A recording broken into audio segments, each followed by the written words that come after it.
Hey, what's up? This is Mikey for Electrek, and in this video we're going to take a look at the GoCycle GX. Thanks for watching Electrek.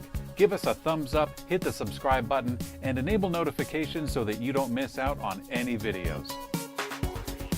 The GoCycle GX is the GoCycle model that commuters have been waiting for. Fast folding action with the same great tech and feel that GoCycle has been cultivating for many years. Now, GoCycle started with a totally new take on what a bicycle is and how it can better act as a tool of transport. Not just a neat design or visual model, the GoCycle has some great innovations on two wheels. Let's go over a few of those. First up, I'd like to talk about the diagonal seat post. This simple aspect not only puts the rider higher with the seat, but also further away. Now, this single piece allows for riders with various heights and also limb length to use the same bicycle. The chain ring, and mechanical gearing is entirely enclosed, allowing the bike to be transported and carried without grime and grease getting all up in your business. Now, the bike does have a one-sided fork and dropout, and this allows for the tube to be changed without removing the wheels. And also it carries app connectivity that helps you customize the ride, both in output of the motor and also the required input from the rider. Now, all of that, but the GoCycle is also an impressive bike. As a practical commuter option, it has a lot going for it. The ride is familiar and comfortable, and the spacey features rarely get in the way. Powering the bike is a very unique 21-volt, 13-amp-hour battery that's fitted inside the main tube. It's easy enough to remove, but it's almost as easy to just take the whole entire bike instead. With the wide variance of torque-based power customization that you get through the app, it's really hard to say how much range that battery will give you, but I would guess about 9 miles on the low end, maybe 30 if you don't ask too much from it. Now, here in the USA, we get access to the throttle, which is a tiny button hidden underneath the left grip.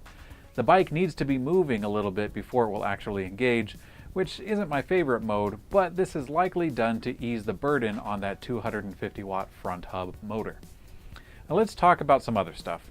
On account of the one-sided fork, the steering is a bit peculiar. One side feels fine, but the other side feels a bit stiff, like riding against a small ridge. With a little bit of a practice, I'm sure it would blend in, but yeah, as much as I'd love to say that it feels identical to a traditional fork, I didn't feel it. Now, the GX includes a Shimano Nexus 3-speed internal hub, and that is completely covered up. Now, this is pretty cool for the ease of use, the portability, and that super clean application, but what I wish I could get from it is more gearing options. 3 gears is a great start for simple, small jaunts, but when letting loose on a road for 1 mile at a time, it really doesn't have the kind of options that I personally prefer. The app connectivity is really cool because it allows you to set the assist level very personally. But since I don't count miles or calories or anything, myself, I would just simply use the existing LED battery level, and that's about it for me. Overall, I think the GoCycle is an exciting advancement in cycling. It really breaks the mold in a number of ways. Its unique looks are entirely functional, and I love that combination.